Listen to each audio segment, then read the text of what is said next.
Another very odd thing about Kennedy's assassination. November 22nd, it'll be 60 years since he was assassinated. Let's talk about the Lincoln Continental, the car that JFK was in. Wait till you hear what happened to the car. Let me ask you this. Don't you think that if somebody was assassinated in a car, the president of the United States, and there was a global tragedy, made global news, that the entire world was riveted by this, that there was remains all over the car, what do you think they should have done with the car? I thought that what they should have done with the car, investigate, look around, do it, and retire it. Lincoln Continental was leased by, I think it was either the Secret Service or the CIA, for $500 for the year. Ford Motor Company or whatever added another third to it so that you could seat 7 people in the car, had some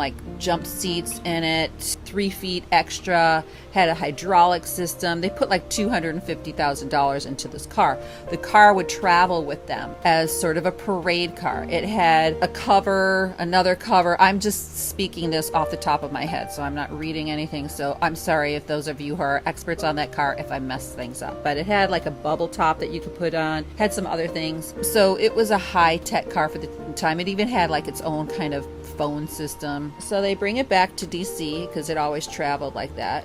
They clean it up, investigate it, and does LBJ retire the car? No, let's keep using the car. They send it off to kind of get repairs and get changed a bit. They spend $500,000 now. Again, they don't own it. Ford owns it. And so they fix it up now. It has an unremovable top so that it's a little bit more armored. But LBJ uses the car that the president was killed in.